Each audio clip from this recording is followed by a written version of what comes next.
Okay, great. Good evening, everyone. Welcome to tonight's Wenham Board of Selectmen meeting. It is Tuesday, January 8th. We have already concluded.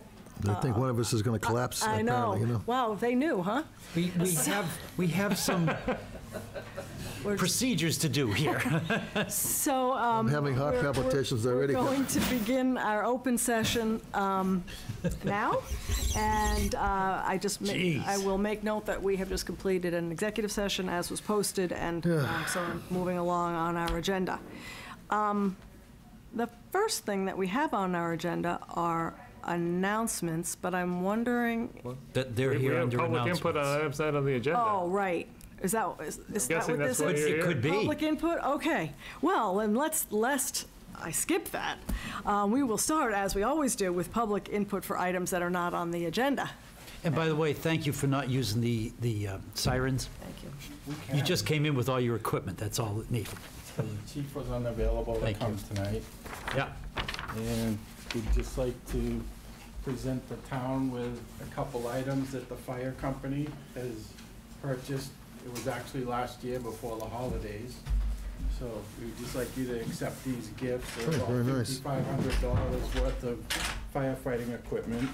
Wow. This is a rechargeable cordless fan to ventilate a house, whether it's smoking, cooking, fire.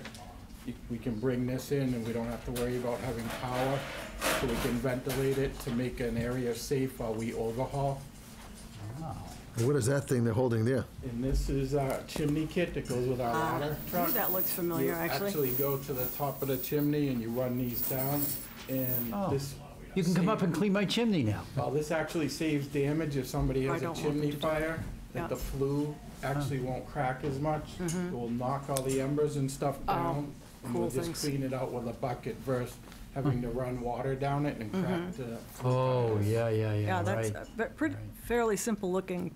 It is. It actually has some that has a pretty important big cannonballs and stuff that actually weight down the end that you put on the so end. it goes down the We have chimney. 100-foot of chain with that. That alone was $1,900. Oh my God Almighty! What a ripoff! Well, you don't. It's not something you really want to fail, I guess, in the middle of fighting a fire. So there's a high level. Great distance now with 100-foot of chain. We could do 10 stories if we had to, but most of the chimneys and stuff in town are somewhere around 50 feet to 70 feet. But that helps us immensely. Do you have any recommendations on chimney sweep? Right there, Jack. Are there any questions about this? About these donations? I have to get my money's worth. I only own $2,300 a year doing this stuff. Do you have any recommendations on the chimney sweep in I town? have to give you 3, and I don't have 3 with me right now. Oh, would you give me 3 later on and send me an email? Absolutely. Because last one I had, it was a ripoff. He was there for 35 minutes and charged me $450, and so that. I don't want to do that again. In Montana, I hired somebody who was there for an hour, and he charged me $75, and so he did a great job too. But I can't Must bring not him. be prevailing wage out there, huh? Yeah, apparently not. So we just like you to accept these gifts to the town. And these are through the fire company. Fire company. Yes. All the guys raised the money, and That's fantastic. That's very cool. what we wanted to purchase, and this is what everyone came up with. They have Great job. made a lot of contributions that have turned into a lot of really important equipment that you wouldn't have had probably otherwise. So, Great job. now I feel as if we typically vote to accept a donation. Yeah, we've got a form, and I can just make sure that we have the paperwork all squared away for the next meeting so that we can do the formal vote and acceptance and all that, and make it official. But I think it's probably fair to say there's a consensus of the board that this is a good Absolutely, thing. and thankful as guys too as well. enough, and for the company, the fire company. It would have been hard to explain, so appreciate actually having the visual. So we brought it over. They didn't take a picture. With That was good. It's pretty heavy, it looks Chimney like. scrubber. This is Okay. about 56 pounds, and the chimney kit altogether is probably about 120. Wow. But usually when we go up the ladder, we kind of have one person up the top, and we know which one we're going to bring up. And three sizes of these. Yeah. Oh, so you'd bring one. Have you used one of those yet? We haven't used this one, yeah. I kind of hope you never have to. Yeah, use me it, too. But it's a lot lighter and less clumsy than what we used to have to do in the past. Yeah, and the fan, you said, is battery powered? Yeah, it's battery powered and electric powered, but the whole base of this Yeah, is It's a actually battery. all battery. yeah. Yeah, so that's, So it'll that'll blow pretty hard for a You'll little. recharge it? Yep. Wow, wow, that's great. It's very good. Thank you, guys, and Good thank the job. company I for need one their, of those for my building down Beverly. well, you maybe need to solicit donations from the Yeah, townspeople. really. Yeah, don't start with me, though. Okay, Thank you for thank you, your time. Alright. thank you Thank you. very much. Right, thank you so much. Time. It folds up and it has a strap, Tell the but chief- I feel chief like we're we- gonna, Thank you we very should much. be giving training, weight training to these guys, even more than they have. Took a lot out for the carryover. Good idea. That sounds like a very good idea. Thank you, guys. Bye-bye. Okay, sorry that didn't, for some reason I thought that had something to do with something that was on the agenda. So now I think it's safe to move on to announcements. Really? John has those. I can handle that. All right, we have 3 different announcements. Town Hall extended Friday hours in January. The Wenham Town Hall will remain open until 4:30 p.m. on Friday, January 11th, Friday, January 18th, to help off, 11th, 18th. Yeah, 11th and the 18th, to help offset hours from the closures on Christmas Eve and New Year's Eve. And we are going to have a Nancy Day. You say, what's a Nancy Day? Well, I didn't know that either. Now I do. Nancy Day is a retirement reception for Nancy Day. So the library would love to have you join in celebrating Nancy's 38th year of service on Thursday, January 10th, from 2 p.m. to 4 p.m. at the Hamilton Wenham Public Library. They'll have refreshments while offering, we can offer Nancy our thanks for all of her years of service. I mean, that library has done a fabulous job over there, and wish her well over her retirement years. So be there or be square. Your Christmas tree, as I call it, somebody referred to it as holiday trees. We're going to recycle those as we've done in the past.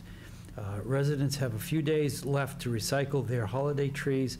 The town does not offer curbside tree collection, so please bring your trees with the lights off of it and ornaments off of it by January 12th to the Pingree Park parking lot.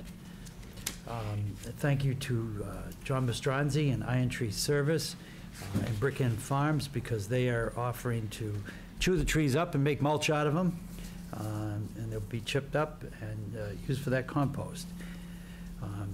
Do not bring wreaths, plants, or garland, baskets, brush, or other items of that nature. And that's the announcements. One of my neighbors left their tree. I saw it, the trash man didn't pick it up. But, Oh, they thought it was going to get oh, curbside they used to do that years ago, but not anymore, which is fine. I don't even remember those years. I remember years that the Boy Scouts would do it if you signed up. We did, that's right. Pick the trees up as Yeah. well. But, okay, so moving on our agenda, the next item is our reports. The next section is reports, and we have a town administrator update. So speaking of the library, I have 2 updates to give you on library personnel. The first is a big one. Our library director, longtime library director, Jan Dempsey, gave notice last week that she'll be retiring at the end of March. She's been in that position now for 14 years. So the Library Board of Trustees, they are the hiring, appointing authority for the position. They're planning on putting together a screening committee when they meet on Thursday night of this week. And then are looking to have that screening committee meet next week.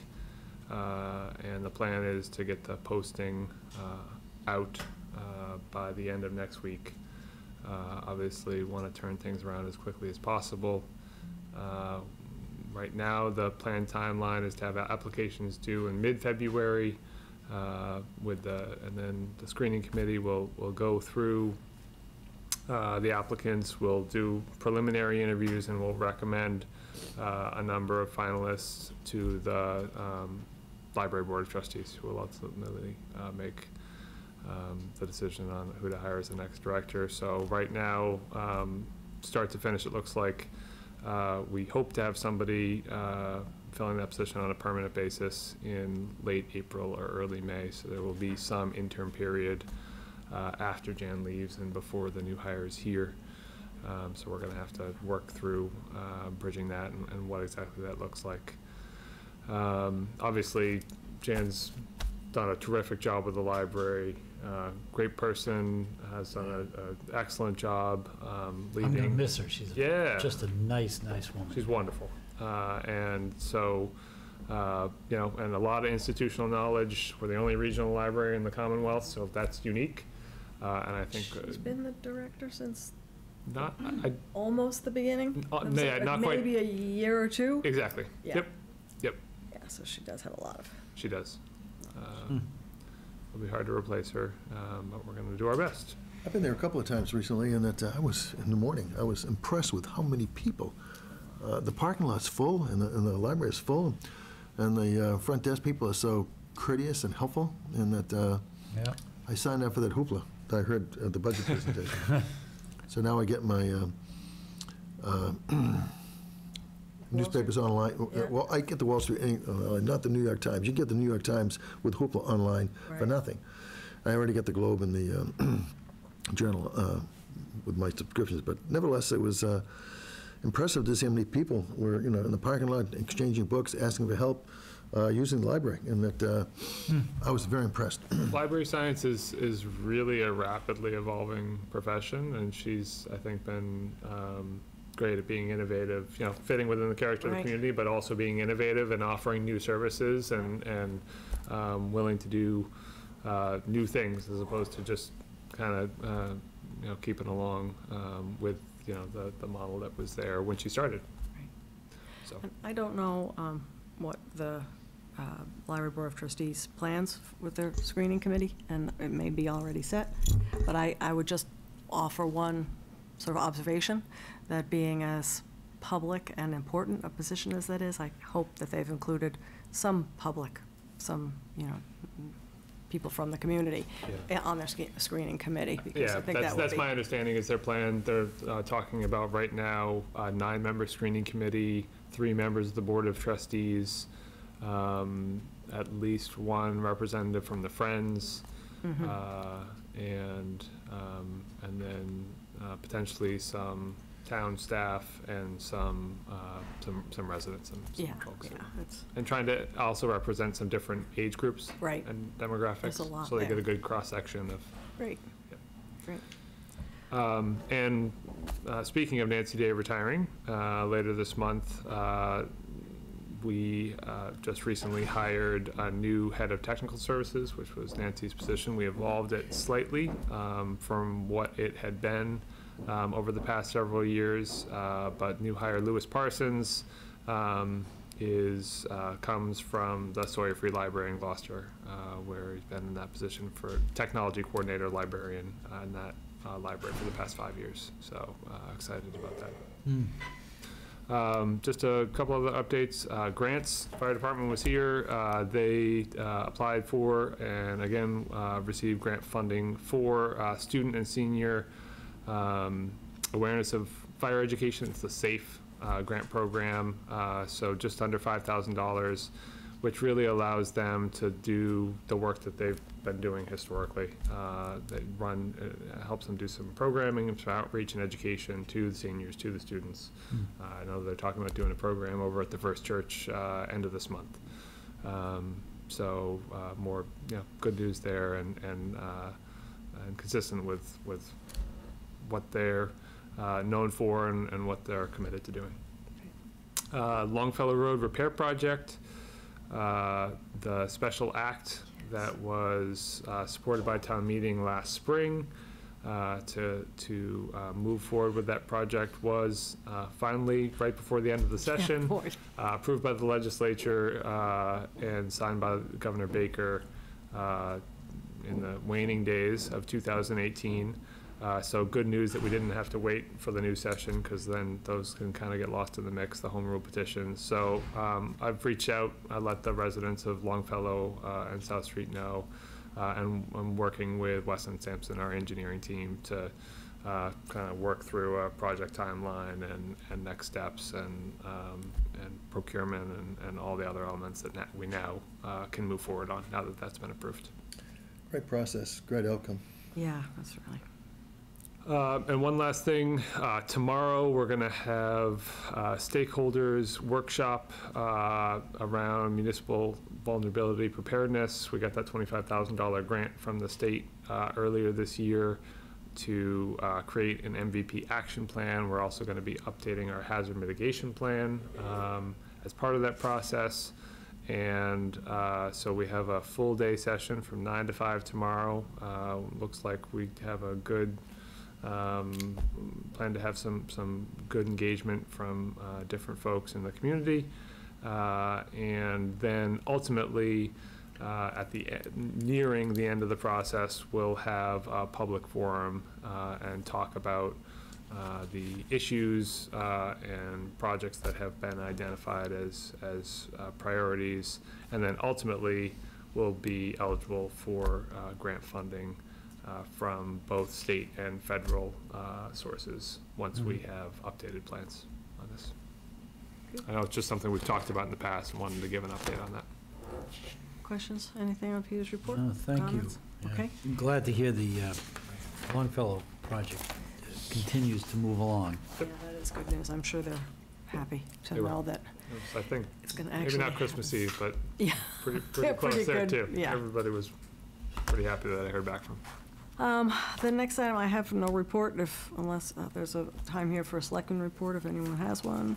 If not, I'm all we'll, set, thank you. okay, we'll move on to the consent agenda, and that's Jackson. Yep. We have some meeting minutes. Go for it, Jack. Yeah. Let me just read the motion first. I move to approve all items in the consent agenda as presented, including the release of executive session meeting minutes from November 13th, sets 1 and 2. And the executive session meeting minutes from November 27th to be held until further notice. And their open session was November 13th, November 27th. The executive sessions for the November 13th, session 1, 13th, session 2, and November 27th. All done by our esteemed secretary sitting to my left, Catherine Tinsley. Do I hear a motion, a second from the motion I made? I would second your motion. All in favor? Aye. Aye. Good, I'm done. Great. Thank you for reading those minutes, and as well as the Oh, yeah. consent agenda. New business. New business. I guess we're going to skip the first Skip- item, Skip B for now. since the person Oh, isn't here, who's the Sorry. subject of the I'm in my own little world, I guess. C. But we can move to C, which is a review and approval of the proposed Wenham Connects committee charge, and looks like Jack's name is next to that one. So a long vote. You take a deep breath here. I move the Board of Selectmen adopt the proposed Wenham Connects committee charge. If I could Whatever that is. If I could just make a couple comments on that. Do we want a second? Did we get a Oh, second? sorry. Second. Somebody want a second? Second. Okay. Comments, yeah. So we initially talked about this at a meeting in December. There was some feedback from the board at the time about some minor suggested revisions in terms of the initial term of this committee, composition number, and kind of looking out on the horizon, having a check-in point to allow, there were some discussions around potential overlaps between COA and whether this committee needed to continue on for forever or have kind of a finite charge. So took that feedback into account, made the changes in the charge that's in the memo dated January 2nd, which is in your packet. The one change that I would make to my changes is actually to go back to a nine. Sorry. Recommend going back to a 9-member committee. So if you recall, after that meeting, we said that we would reach out to the residents who'd at least initially been engaged and involved and expressed interest in working on this. I sent that out shortly after our meeting, and to date, we have letters of interest from 5 individuals. That's not including Jim Reynolds and myself, who would be voting members. So that would be a 7-member committee already with the 5 people that have expressed interest. There's at least one other individual who hasn't sent a letter in yet, but who has expressed interest, who I expect is going to be sending a letter in. And so with that in mind, I'd suggest at least to start that we keep it at a 9-member committee, and we can always amend the charge going forward if we think that that's unwieldy or we don't have the interest. But that would just be my initial change. The other changes that were made were basically to say that the initial term would take us through essentially the next year and a half, and that there would be then a check-in about the committee's progress and a decision made by the Board of Selectmen about whether we wanted to make appointments to the committee going forward, change the charge, merge it with the Council on Aging, whatever. Is Wynn Dodge one of the people who have expressed an interest? He is one of the 5 who submitted letters of interest already, yes. He talked to me about that today. He thought it was 2 things were important. One, your participation on the committee, by the way, unsolicited. I said, why do you want him on the committee? He said, oh, it's very important.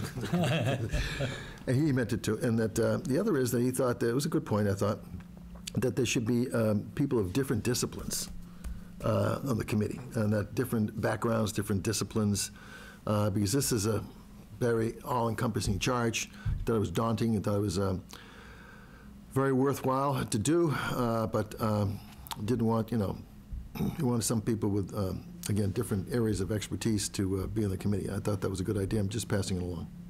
And I think the idea would be, if the committee charge is approved tonight, then I would send along those letters of interest that we've received so far to the board. So you can go through, might be some familiar faces, might be some new faces, might be people that the board wants to reach out to on an individual basis and, get to know them a little more and understand their background and Well, it was good to see your enthusiasm for the committee, so that's what I also want to express. So I think I was one of the ones who originally voiced a concern of a 9-member committee.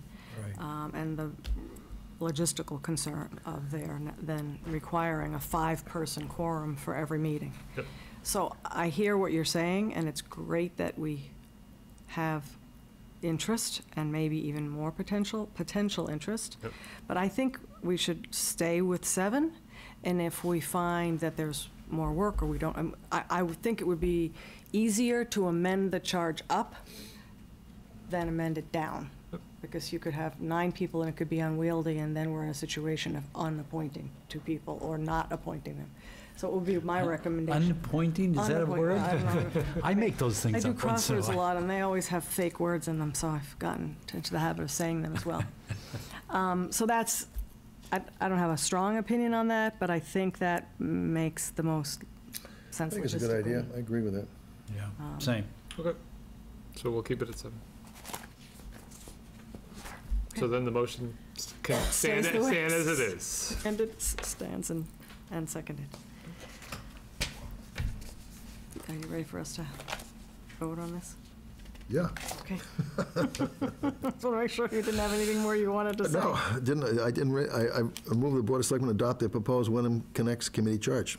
Right. I thought I read that. I guess I did. Yeah, and I think you did, and I think it was Second the seconded. We motion. just haven't voted yet. We had discussion. All in favor? Aye. Aye. Aye. Okay, great.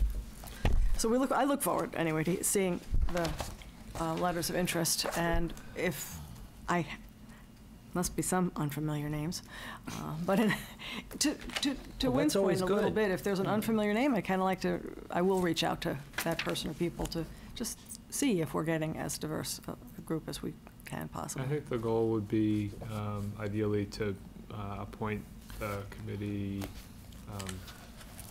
by the 22nd, just so that they can get going with the work, and we don't lose momentum on, the needs assessment's done.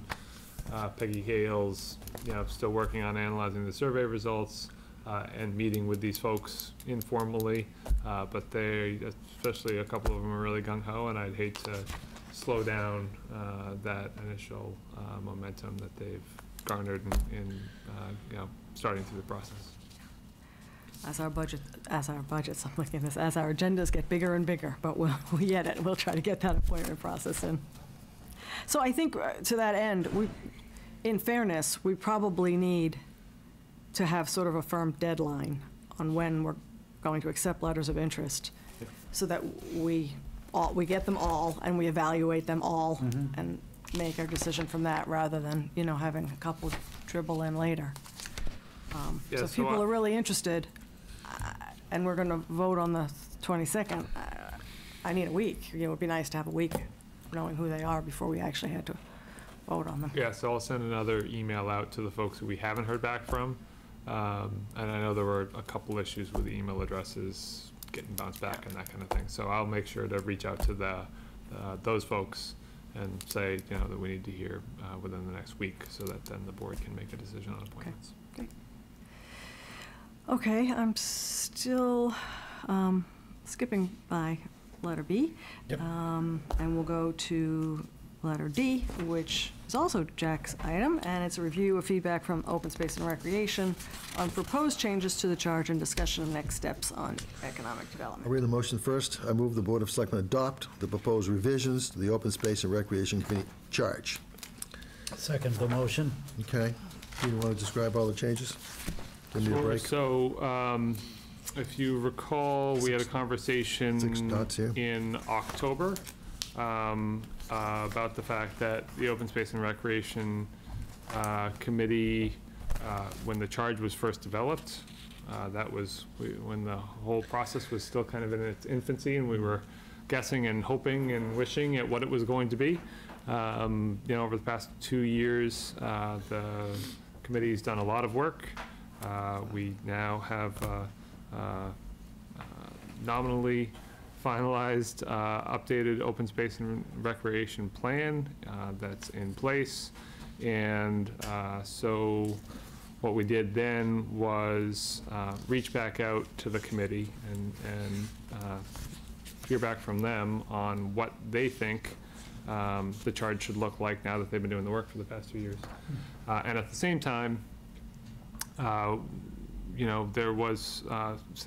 has been some conversation around the Economic Development Committee that was originally developed around the same time as the Open Space and Recreation Committee, but hasn't been particularly active, has been a little unclear on their exact mission and where that overlapped and intersected with the Open Space and Recreation Committee. One of the goals that we talked about at our annual retreat this summer was kind of figuring out where we were going to go with the Economic Development Committee. And so we said in October, we asked the Open Space and Recreation Committee to look at the Economic Development Committee's charge and figure out what, if any, elements of their charge should be folded in to the Open Space Committee charge. And so all that being said, at the time, the board, speaking of amending the number of members in the committee, the board voted to decrease the number of members down to 7 because they were having issues making quorum. And so that change was already made, but the committee made really just a few relatively minor wording changes to the Open Space and Recreation Committee charge. They're in bold in your packet, and it's really just taking on one element that the Economic Development Committee had in their charge and including in the open space charge. And they have 4 members presently? They have 4 members presently, and this feedback was from the 4 members that are currently on the Open Space Committee, from the planning coordinator who had staffed both of those committees, and now from the Open Space and Recreation and Conservation Coordinator who staffs the Open Space Committee. So it was collective feedback in terms of what they thought would be best for an amended charge. I've already made the motion. For a second. Yep. All in favor? Aye. Aye. So Thank you. the one other element that leaves to be sorted out is what, if any, role we see for an economic development committee, if based on the charge of the Open Space and Recreation Committee. You know, as I said, they haven't met in well over a year, and I don't know, I think if you look at the remainder of their charge, a lot of those elements are more project-based and larger policy questions that this board has taken on. It talks about cell towers. Obviously, we've talked about that at length here. And so I don't know if there's really the need at this point to have that committee remain in place, just the way that things have unfolded over the past few years. I sense there's a lack of enthusiasm among committee members to continue. As they haven't met in a year, that speaks to that. Yeah. I don't think there's necessarily a need for a vote. There's no but one appointed to that committee at this point. correct. There was no appointments made during the annual appointment process this year, but I think it would be nice to have some closure for those members who had served and who at least were involved at the start of the process. Oh, yeah, yep. I think the other thing is, you know, I'd suggest if that is the case, that we then ask if they have interest in serving on the Open Space and Recreation Committee. It's a 7-member committee. We've got 4 members, and there might be 1 or 2 of them who Might take up the new charge. I don't think there's necessarily any reason to even wait to do that. Some of the things that have been added are economic development. The people who were on EDC might have some interest anyway. Yep. So regardless of what we do with the Economic Development Committee, I think it's not a bad idea to reach out to the few people that have been interested and enthusiastic and see if they'd like to fold into open space, which I hope is going to get really busy, really. I think the charge was too broad. It should have been a lot narrower. You know, and economics, you know, it's like, you know, solve America's problems. And that, I think that on the economic side, it should have been more focused and narrow. I think you would have got a lot more enthusiasm with the committee members instead of them wandering around figuring what they're supposed to do. But anyway, that's afterthought. Yeah, and I think part of the issue, honestly, was the name of the committee was a little bit of a misnomer. Oh, It yeah, didn't very necessarily, much you so. know, I think Right. there's some folks that gravitated to that, and then others that were looking at the you know, details of the charge, and so. Right. Yep. Okay. Okay. Anything more on that? If not, tonight is the night that we vote to open the annual town meeting warrant and begin to review timelines and warrant articles. So I, too, will start with a motion. I think this is my agenda item, yeah. Yep. I move the Board of Selectmen open the April 6, 2019 annual town meeting warrant. Is there a second? Second. Discussion. I think the discussion is, Are they going to come in, shake the things, and, you know, bugles blowing? yeah, I know, trumpet sound or something. So. Do we have a list at this point? It seems like we do. Here, yep. And So- I'm going to suggest that we go through this and then vote, just in case that's there's a good some idea. reason why we would Last choose year, if not you to recall, open we the got a warrant. little overwhelmed with Although, too we much. have to open them. You have to open So them. let's just, We have to open the I'm meeting. going to change my mind at the, at the whim. So we have a motion, it's been seconded. We will discuss what we have for information for those warrants, but before that, let's please vote on the actual opening of the warrant, the motion that I've made. So, Second. all in favor? Yes. All right. Aye. Okay. So the town meeting for April 6, 2019, the annual town meeting warrant is now open. And we have a timeline, and we have, I think, 25 suggested initial articles. Yeah, and obviously we'll go into much greater depth on these as we go through the process, but I'm just going to give a very high-level summary so that we know what's in the mix right now. I think, John, to your point, kind of high-level, you know, is this too many? What, if any, you know, are potentially ones that we might want to push out if we feel like there are too many articles on the warrant? You know, everything that we talked about. I think we need to do a reasonable editing Yep. to make sure we don't overwhelm ourselves and the capacity of the meeting. Yep. Okay. And I think, you know, this was just kind of over the course of a year, things come up, you put them in the file as potential issues to address through town meeting, and so that's what we've done, and that's what this list represents. Peter, excuse me, before you start on the list, can we have a schedule? Yep. I guess you may have it after the list, but my question is straightforward. It seems to me, reading this, that we're on schedule so we are far. on schedule. This is always work in progress. Right. We're always adapting along the way. But the question, I guess, is do you know of anything right now that would dramatically change the schedule?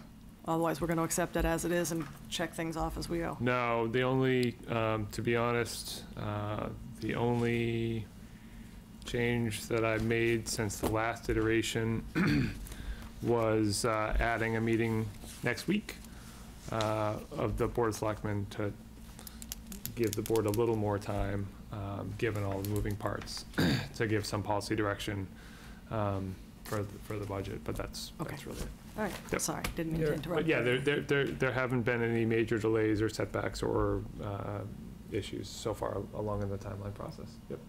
Did you, or Catherine, say that there's 20-some items? 26. And we have Am a I list. missing something? I see 15. Oh, yeah, your book Might is have split gotten up. separated in your book, Oh. I think, actually. They wanted to see I knew if I could They still want to see if you're count. paying Yeah. attention, John. You just cut them. The two, That's the second. the calendars in between. The calendar got in between the two sheets, so you might want to Yeah, just so go you thought there were only 15. 15. It looked like a pretty good list. I was starting to Indeed. smile to myself. Then I didn't want to say anything, and then I said, no, I better. Yeah, so, Okay, so the first 7 are budget related, and I think we're gonna get into a lot more detail about that on our next agenda item under old business, and so I don't want to spend too much time on that. It follows the same, I'll just say this generally, follows the same order that we have as precedent in terms of, you know, Article 1 is the budget appropriation. Article 2 is using free cash to balance the budget, which this year, at this point in time, assumes using $700,000 of free cash to balance the budget.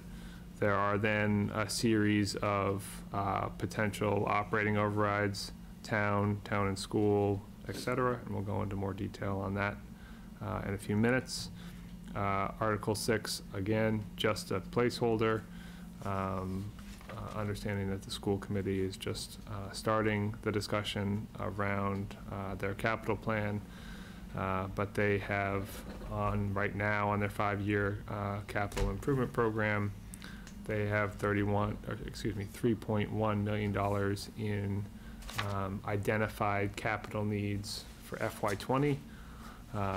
Last year, just as a reminder, the debt exclusion that the schools put forth for capital projects was $2.6 million. That ultimately, obviously, didn't get approved. Didn't even get taken up by our town meeting. But that's potentially out there, and we'll have to wait and see what happens with that. And Article 7 is a, you know, we have over the past several years paid for our capital improvement program through free cash. We don't necessarily anticipate having any free cash available for that this year, if we use $700,000 to balance the operating budget. But if we end up using less free cash to balance the operating budget, then we would potentially have a separate article split out specifically for that purpose. Article 8, 9, and 10 are consent agenda items. It's the standard acceptances and transfers that we do every year for trust funds, for cemetery maintenance, for Chapter 90 road work. Article 11, right now, I have down as a potential consent calendar item, although it's new. This is for funding that we receive that's collected by the state that then is dispersed to the towns for Uber and Lyft rides that originate in our town. We get a very huge number, I'm sure. It actually is a very high number. Relative to what? Relative to what? To zero. What it translates to in terms of actual rides. I have it in my notes. It's a lot more than you'd think. Really? Yes. Huh. Well, we do hear a lot of Ubers to airports, and we do have a lot of people that travel a lot, so. Well, that's true. They're private vehicles, not Right. Yeah, identified cabs or Yeah, something. apparently they have a way of counting them, however. Just want to grab it because it jumped out off the page to me. Here's a limo service. I can't count on people picking me up at 4 in the morning. during the day. Apparently these Unless my math is wrong, it's 5,000 rides. 5,000 rides in a year. 14 a day, Really? originating in Wenham. Unless we're getting more revenues than... It's a busy than we- place. And it might be something where Uber rides that originate at the train station get counted for Wenham, and that's a big driver That's of a it. lot That's the going only to Logan thing. Airport. I bet it is. I mean, I know a lot of people who Uber to the airport, especially now that they've been able The to college? actually reserve in advance. Oh, And maybe. They're getting more yeah. reliable at the Maybe 4 a.m. college things. does, But that is a huge number. You look at the, Number the of revenue people. and you say, oh, yeah, but 5,000 rides. That's what it What do you represents. think they charge from Wenham to the airport? Less than the limo services, I is what imagine, I'm but how much understanding. less than I that? don't really know. Anybody know? I don't- $30 to $40, depending on how how close to rush hour, because the rush Peak, hour yeah. makes a big component of it, like Hmm. how much in time. demand they are, Mm. increases your price exponentially. So if it's not in demand, it's like 30 to 40 bucks to the airport? I would imagine we're not terribly far mileage-wise. Yeah. Yeah. True, yeah. So, Okay. it's new this year. They originally said that you didn't need town meeting's approval to appropriate the money, and then they said, oh, actually, we were wrong, you do. So it's a small amount of money, we have to use it on street sidewalk work, something, it's $500. We'll have to come up with. All contributions welcome. It all counts, but it's just something that does require town meeting approval, and again, this is the first year for that. The next one, Article 12, will be the second and likely going forward annualized transfer from the operating budget to Water Capital Reserve Fund. We set up that capital reserve fund last year. We appropriated $35,000 from the operating budget for FY19. And plan on doing so going forward. They have capacity within their budget to begin to fund towards that capital reserve, and so that's the plan on that one.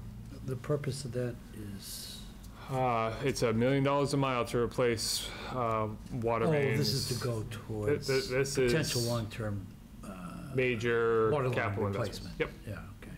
It's incremental right now. It might grow over time once some other projects drop off that are bonded, that we have debt payments for that are in the water budget now. So that number might increase over time. Article 13 is with legislation that was approved earlier this year by the governor, the BRAVE Act, the tax work-off program for veterans. The maximum amount allowed was increased from $1,000 to $1,500.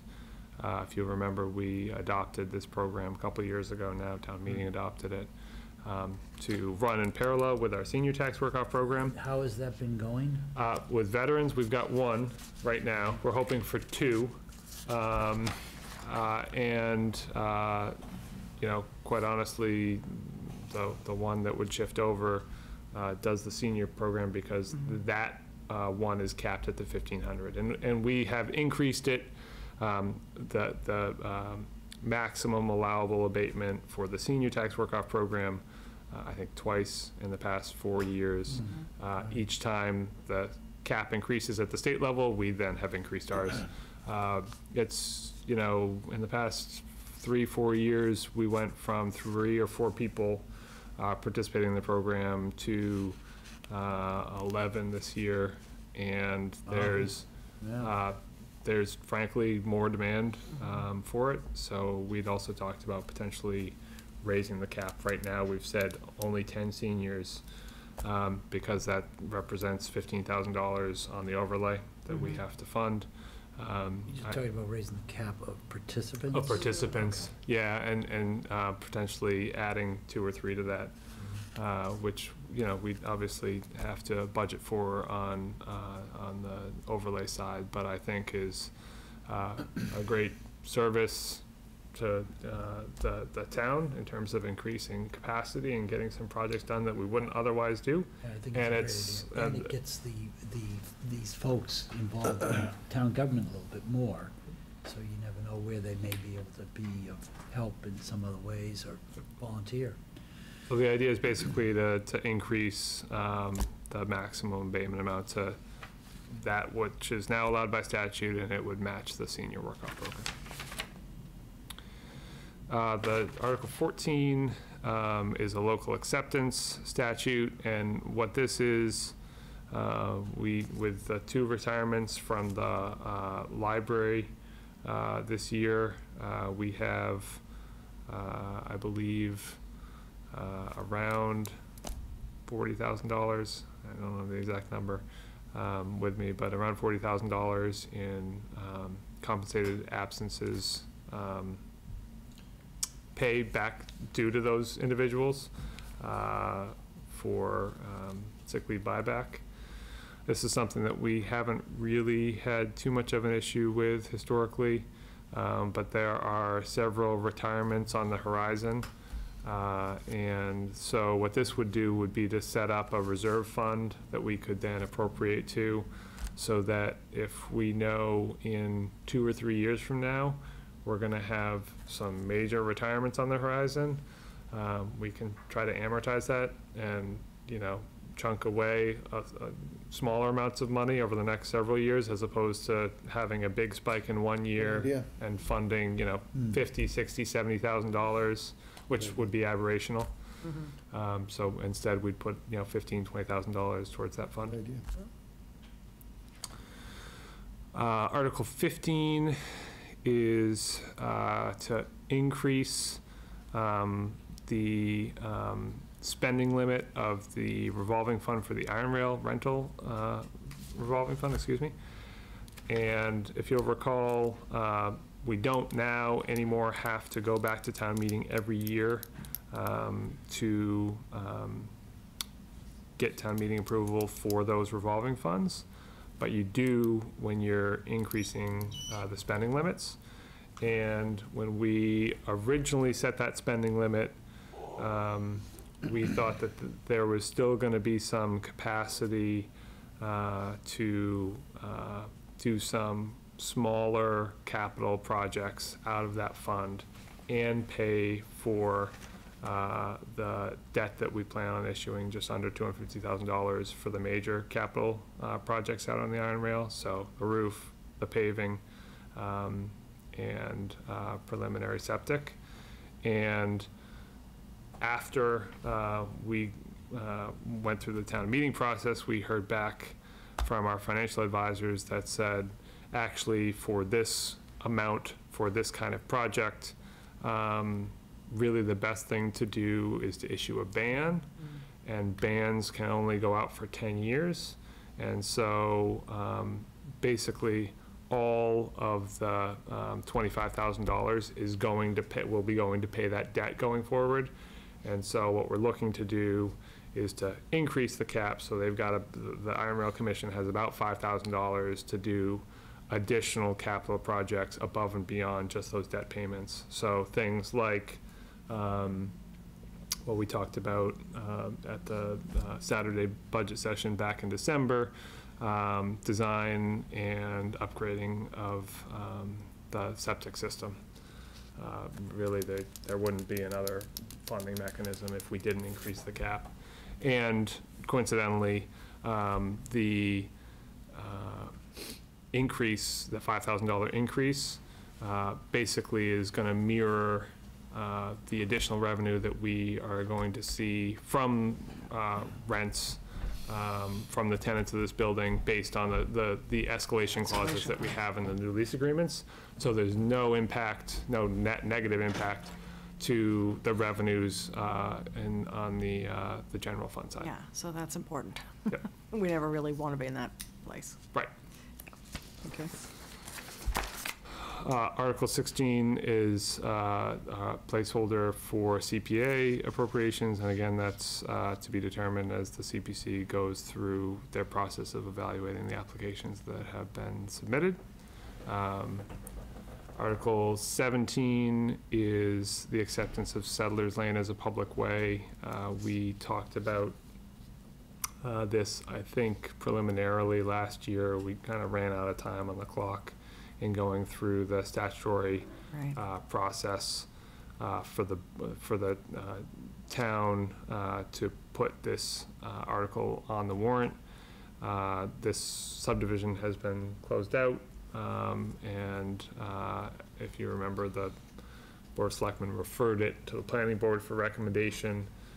They're recommending approval. We're going to be holding a public hearing, I believe, at the board's January 22nd meeting on the acceptance of Settlers Lane as a public way. So it's a planning board public hearing?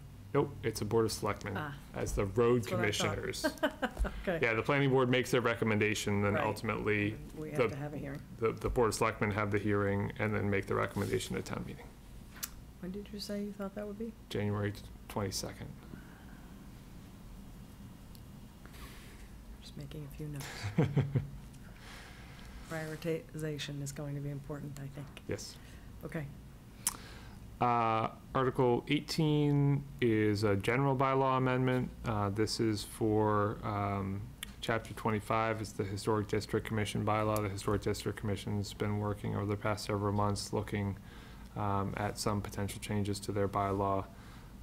We met with town council today about a number of other issues on a larger bylaw project, and expect to have their feedback soon. I know the District Commission is looking to bring it to the Board of Selectmen to have the presentation in the next several meetings. So January 22nd. No, not January 22nd. That's what we talked about, but we need to nail that. Actually, the agenda for the 22nd doesn't look as bad as it feels right now. Okay, every time I hear an agenda, January item, it sounds like January 22nd. No, because I've got like the next 3 out. And, okay, well, we'll have to look at them. Yep. You'll let me know. Yeah, of course.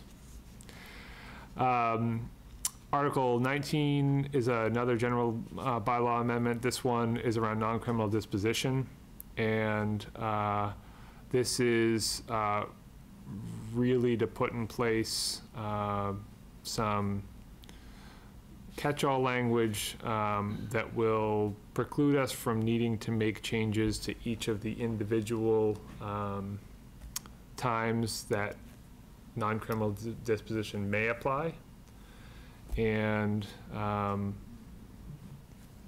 just clarify what it applies to and what it does not. Because right now, the way the bylaws are written, it's not clear at all in terms of when we have enforcement authority over the issuance of fines and can go through the non-criminal disposition process and when we can't. So this is a housekeeping item that was identified as part of going through the codification project, but I think would be worthwhile to take up this year as opposed to waiting a whole nother year to make at least this initial change to it. So we'll have, that'll be again on an agenda in the next several meetings. Article 20 is the last general bylaw amendment that is potentially in the mix at this point, and this is an issue that's come up in a number of different areas across town. Right now, we have a bylaw that says that you can't push snow and ice into public ways. We don't have anything that says that you can't discharge water from private property onto public ways. It's been a major issue in the past several months, in particular around runoff, sump pumps going into the street, and black ice, and I can think of one near where I am that's been out there a lot. DPW getting called out and having to salt and sand, so it's costing the town money. It's a public safety issue, and this is something that a lot of other municipalities have in place. We've got, I think, 3 options from council in terms of potential changes to the bylaw that we can consider, but all would essentially do the same thing. Is there an alternative ability? Can they, say, put hoses to the nearest storm drain? So we don't want to encourage that either. I don't see why not, Yet but people do need an option. There's Yeah. water coming. Catch basins in particular is illegal. Yeah. To dump your private water It into is. a public catch basin. It is. But Yep. we're sort of, Because especially with the MS4 permitting, I can guarantee you that they're not going to allow a bylaw that specifically recommends discharging. it's like catching the skunk so I and putting get it in that, the but neighbor's yard. maybe you there know. needs to be, We'll pump there, the I water imagine into there would be some questions, and there maybe need to be some considerations of, okay, where do we put this water? Yeah. I mean, obviously, in more urban environments, that's a much more significant concern than here. Yeah, maybe. I I mean, mean, I we- think in some we parts of town, We even have a fire department pumps that pump out basements and so forth. but we also have a lot of people who have sump pumps and French drains and Yep. are pumping water out, and yes, maybe you can go into their backyard, or then maybe into the swamp, which is probably not legal either. So it feels like that one has I don't know, a little more complexity to it. Yep. So there's, So- like I said, there's 3 recommendations that are in the packet Okay. from town council, I saw that. and we can All take confusing. those up in the near future. The next 4 are all potential zoning bylaw amendments, and I'll just say generally, I didn't include any of the backup information in the packet at this point because the planning board is still in the discussion phase of whether to include these amendments or to recommend including these amendments on the warrant and what they'd look like. So the planning board's meeting later this week, and then they're at this point planning to hold a public hearing on whatever recommendations come out of this week's meeting on January 31st. So I think realistically, those will be discussed once the planning board has kind of gotten a little further along in their process. But right now, just high level, they're looking at definitions, some clarification definitions, some new definitions that aren't there that I think would be helpful. Some changes to the use regulations, clarifications around the fact that we don't have discretion to grant use variances. Site plan review applicability, that's obviously a pretty significant one. They're going through that, and then everybody's favorite, signs. We had some very healthy discussion around that at our meeting today with town council. I expect to have a recommendation on that as well. Signs. The sign bylaw, the zoning bylaw around signs. Have you forgotten about our I've signs? heard a lot about the Historic District Commission's recent review of a sign, which was quite controversial, that the Boulders wanted. That took 2 or 3 meetings of the Historic District Commission to finally permit a sign. Yes. That's all I know about signs. Um, Oh, there she is. There's one person. Been solved. I heard. But the sign thing has been sort of hanging outstanding out there for 2 years now. No, Longer? it was here when I got here. Well, it was here, but we didn't actually dissolve the bylaw or say that we were no longer going to enforce part of the bylaw until we were about in 2 years limbo. ago. Yeah, so we have, Right now, we're kind of in. I hope, some thoughtful and legally permissible Right. changes to the bylaw. What is the issue here? I'm sorry, everyone seems to know what they're talking about, but I'm not sure I know what you're talking about. So the way the sign bylaw is written right now, People putting signs up, correct, where they can put doggy them. daycare in my house, 8 to 9, Yes, where they can put them, how long they can be there, how much the enforcement authority of the town, and it's, I thought we did that 2 or 3 years ago, and thought we enforced it. yes, we, Private signs on public ways. Yeah, that's what I'm talking about. We have Correct. enforced. But I think that maybe we haven't considered every legal aspect of that enforcement. I'm just guessing. yeah, and there's, And- there's, Just tell me what the problem is that we need to solve. You're talking about the solution, I don't know what the problem is. the problem is that we don't necessarily, it's not clear based on the current regulations, the extent to which we can regulate certain signs and what our enforcement authority is. And also, married to that is the longstanding conversation around car barn lot went away. What do we want to do? Say it again? The car barn lot went away as a location for Oh, yeah. community That signs. would be part of this. What do we want to do? What can we do?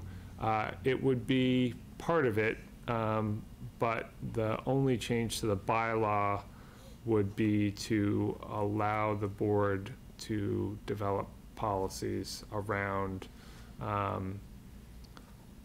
locations of and amounts and sizes of signs on public property. And then in parallel to that, we would have a conversation around what that policy would be. That sounds like fun. It is. So if we had a contested election, do we have enough teeth in the bylaws to prevent people from putting signs up all over town, like me? No, I don't. No, think that's not the issue. I don't think there would be an issue of my understanding anyway, from the past, is any sign on your property you really have a legal right to put up.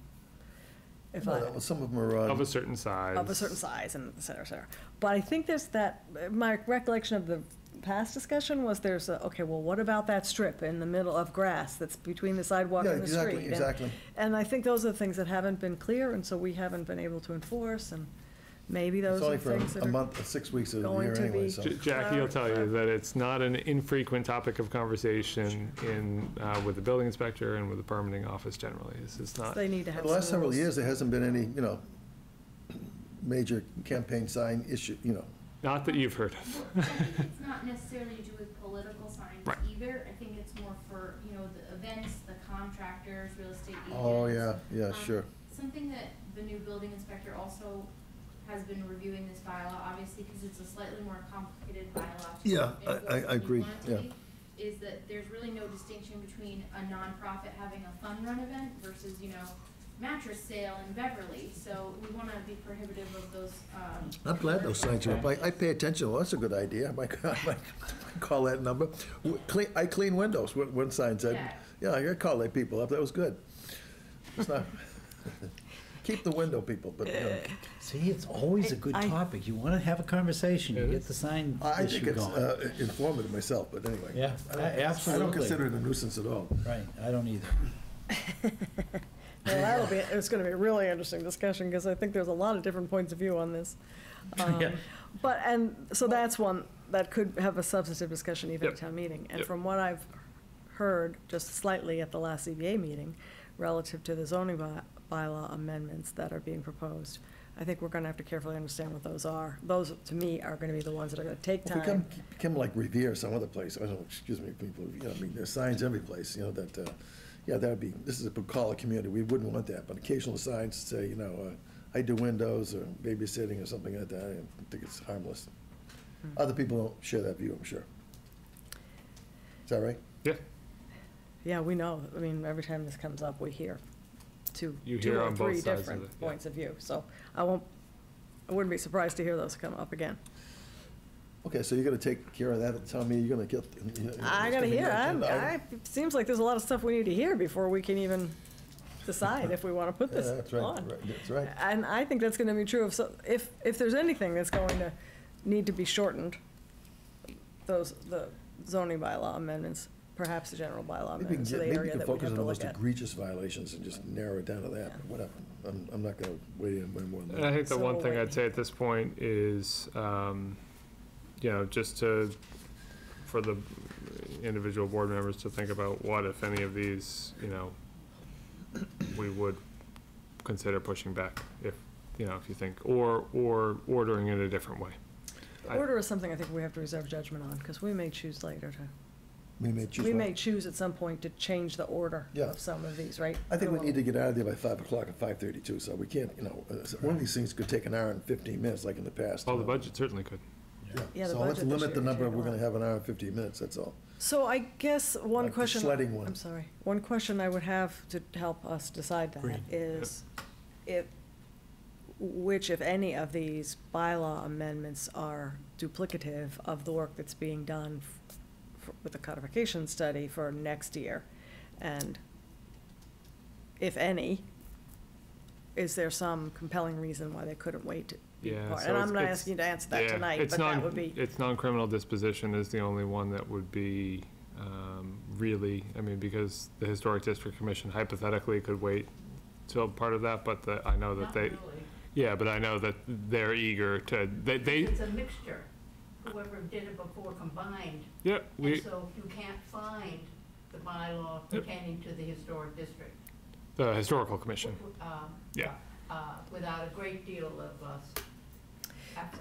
Again, if they're very straightforward, and from what I've read about that one, it is pretty straightforward. And it's probably not contentious. That might be different than a change that it's gonna be really hard to explain. I'm thinking marijuana last year. We don't have any, That level of, Yep. maybe not contentiousness, but complexity.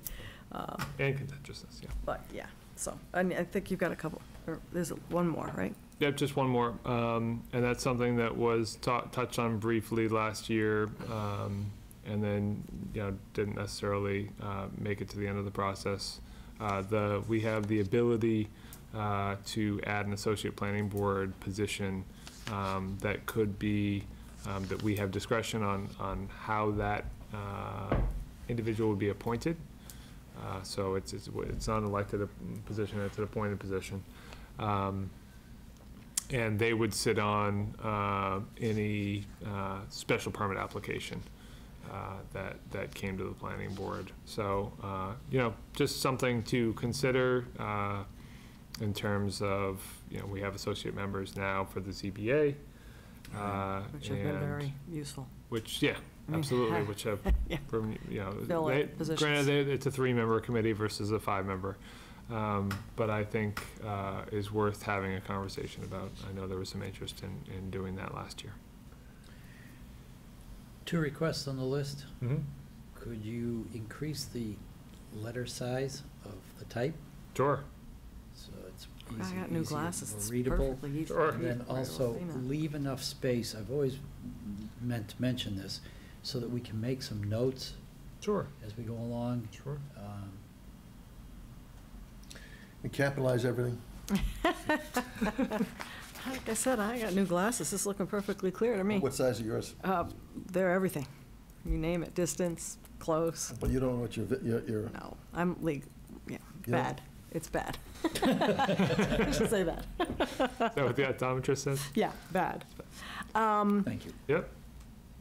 So more information about the bylaw, about all of them, and more discussion. Yeah, I'd That's it. expect, now that we have the initial list and the backup, we'll spend some more time on, a handful of these at every meeting over the next month or so that the board understands them a little more, asks any questions, needs more information, we can gather that and so forth. So we can decide, if they need to be tweaked or which option we feel like suits us best, if we have, multiple, language options, so forth. I don't want to give you too much work to do, but how many of these are just a nuisance that you've got 1 or 2 complaints a year? That might take a lot of time at town meeting, as opposed to something that's really a nuisance that you get a lot of complaints about, that we really should address. And that I think we should limit the number we try to fix in any one year, so we don't, we're not there past supper time. And so that, could you just kind of look over there and say, this is, only occasional complaint, or it's not important, or, I'd say the only one that would pertain to would be Article 20, which is discharge of water onto public ways. I was thinking of that one. Which could take a lot of time. Good. Well, on the sign policy, can you come up with something that's clear and that, I think, so we're going to have the discussion around the proposed sign bylaw changes. I think once we have that discussion, then the board can decide whether you want to move forward with it or not. Some of it can. Do we even want to put it on the, I think it's something that's been, or is it something the board could just deal with on its own? Well, so you can't deal with it on your own unless we amend the bylaw to allow you to set up a policy to deal with it on your own. well, I don't know, when I drive around, I don't notice I that like many that. signs advertising some service, and that maybe I'm just not paying Well, attention. you remember, this really started, I think Peter mentioned this really started when we used to allow X number of signs for X number of time in the car barn lot. Yeah. Right. And then we said, no, it's a memorial now. Right. But we never named another place. Right. And then it was exacerbated by someone who had a political sign that they thought was on their property that was removed. So there have been a lot of complaints and concerns and issues. A lot of complaints and concerns. Well, signs, I can speak to it if you want me to. Yeah, Yeah. While she's coming up, I remember this room being full more than one time That's right. with people who were very interested in that subject. but Barbara Locke has moved on to something else now, so that, It wasn't just her. necessarily. No. I don't know. It was every nonprofit, every sports group, it was Anyway. everybody. I will say, I think they're slightly less visible this time of year in particular, when in the colder months, but I will say, I think working on this with the building inspector, back to school was a very busy time for us with this sign issue. In particular, we have a lot of private schools in the area, a lot of community groups. In the spring, they'll come back, all of the sports signs, the camp signs, the open house signs.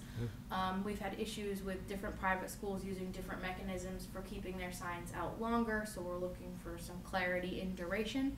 And I think the non-commercial piece versus the commercial piece, regardless of which direction it goes, I think is an important clarifying item for the building inspector in terms of, not to speak for him because he's not here, but I know that this is a concern he's raised with me in terms of having clarity of what signs he should be taking, what signs he should not be taking. Unfortunately, it is an area of concern that people who are putting up signs or who don't like signs at all are very passionate about. And I think that the department's looking for just really a clear sense of that piece. Okay, you convinced me. Okay. That's all I came up here to do. Good job, Jackie. It's $36. You got any comments on the budget, by the way? Sorry? Do you have any comments on the budget itself? No, maybe later. I will let you know it's $36 if you wanted to get to Logan No, I meant by Uber the right entire budget. Oh, you figured that out. $36. Yeah, see, it's very, And 18 if you didn't mind carpooling with someone else. Right. So you could get it for as low as 18, which is really not bad. No, So, and okay. they're great. apparently taking sort of reservations if you needed an Uber at 4 Yeah, a.m. there on are two in Thursday. Wenham right now, so I could have gone if I wanted. See, maybe that number is right. And yeah, we're just driving that number up. Next year, it's going to be $1,000. I know. Pretty soon, we're going to be funding some. The Main Street traffic The Main improvements, Street right? traffic I improvements frequently get with picked the up at 3 in Uber. the morning, so I'm not gonna count on Uber picking me up at 3 in Yeah, the no, morning. that's like, you want a reservation for that for sure. Exactly, and I Yeah. do. It cost me more than $36. But it's worth it to you because the not getting there would cost you a lot more. Exactly. Convenience. Yeah. Okay.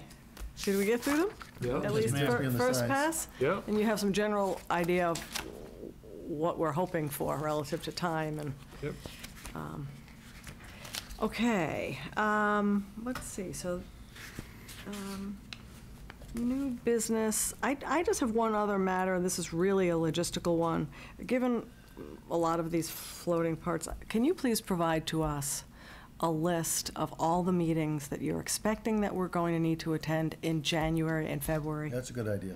so that we at least know through the end of February And the dates, obviously. the dates and the topics. If, I know, I thought of it because there's at least one that I think is a joint one with FinComs and schools, which is on a Tuesday night. So if we just had a comprehensive list of all of the meetings that you're expecting the Board of, or someone's expecting of the Board of Selectmen to attend, I know it could change a little, but at least we could put them into the calendars, even our regularly scheduled meetings. So everyone has them, and if, Yeah, I'll do that. thank you. Yep. So then we can move on to old business, which isn't very old, but it's gonna feel old pretty soon. And it's a review No of mold on the, it. is it still preliminary? I guess, the preliminary FY '20 budget and discussion of policy options. And I don't mean to be, not serious about that, because I think we've run into a situation where there are some policy decisions that need to be made that I think the FinCom is looking for us to make, not, they don't want to be micromanaged. And at the same time, they're anxious to get going with the budget. So our time is short. Perfect. She's watching in the other room. Yeah, kind of guessing. We're watching. We're just about to start. She's just pressuring. Don't you love that? We're just talking about the Patriots. Thanks for coming. Yeah. Your timing is just impeccable by Yeah, nature. yeah, right. We know we were that loud. So we have a lot of information in our budget. I think the purpose of tonight is to get an overview, Yep. which Peter has provided a memo to us about, and to speak in somewhat high-level terms for now, hoping that we can get some substance. Is that a fair Yep. intro? Okay. So, since we last met and discussed the budget, we now have the superintendent's budget recommendations for the regional school district. What that looks like is a 6.2% net operating increase for FY '20. And after you account for the enrollment shift, that our assessment is going up by 6.9%. So we provided an updated roll-up of where that leaves us, big picture, relative to the levy limit for our budget as it currently stands. And we are $934,000 over our levy limit. How we get to that number is, I'll break down a little bit more. 242,000 of that is just level services budget. And what that level services budget includes is 3% not net operating increase to the school district's budget, $52,000 in prior year capital commitments that we're contractually obligated to pay. We had one-time revenues for those in prior years. We don't have that available this year, so we've added those to the operating budget on the town side. Those are lease-to-own agreements that we have payments due on, will have payments due on in FY '20. And then $50,000 increase to the DPW expense line, and that's to comply with the new federal stormwater regulations, the MS4 permit requirements, and that's, again, non-discretionary. It's an unfunded mandate. And we, for FY '19, had appropriated funds back in the spring of '17, I believe, thinking that those regulations were going to take effect in FY '18. They didn't. We had $45,000 already appropriated for that purpose that we just rolled over. So we had it available for this year. So we didn't have to pay for it this year in the operating budget or with one-time money, because the funding was already there, but we're going to have to pay for it next year and going forward. The one caveat I'd say to that is that There's a memo from Bill Tyak, DPW director, in the packet that gives some details around the fact that if the town were to do bagged bagged pickup of leaves instead of loose leaf pickup, and have Casella take that on a contractual basis, that the DPW staff could take on a lot of the collection and sampling work that's required under the new permit, and so that number could actually decrease pretty significantly. Hamilton presently requires bagged leaves, right? They do, yeah. So do they have Casella pick them up? They do. We had them added as an option in our contract back when we started with Casella. So it would be $12,000 a year, plus or minus $1,000, to do 2 rounds of bag leaf pickup that Casella did. And right now it's basically 2 months, all of November, all of December, for the entire DPW, 40 hours a week, doing the loose leaf pickup when they don't do capacity. We're not actually going to save money, but we'd be able to do other things with the DPW staff. No, we actually would be able to save money. Because instead of doing the loose leaf pickup, they could do the sampling and collections that's required under the MS4 permit, so we wouldn't be paying Weston & Sampson, our engineering firm, to be doing that. We'd be doing more of that in-house. And so we would actually net save some money. I'd like to see the math on that. Yeah. I'm not disagreeing with it, I'd just like to see. Yep, and there's more detail in Bill's memo. Yeah. Okay. Yep. I think Bill It has to be actually, moderately substantial to, we can't say it's going to save $1,500, it has to be, he estimates that the cost of loose leaf pickup is almost $56,000. But what is it, in manpower and expense. Right. if we didn't do that and did bag, what's the plan, keep Right. doing this, 56,000, what would it be on the alternative? Right. And it's in there. I'll just grab it in a minute. I mean, we have to be able to look at the people that and say, look, we have to save money, and this is a year it has to be substantial. So we could save, I would hope $10,000 or more. we could save $40,000 by doing the discharge inspections and outfall sampling in-house as opposed to subbing it out for FY20. So we're spending 40 grand subbing it out right now, is that what that implies? It would cost us, it would cost us $40,000 to. We can truly save $40,000 by doing the. No, it's net, but then we'd be saving 40, but then we'd be spending 12 hypothetically on the bag leaf pickup. So it would be net, 28,000.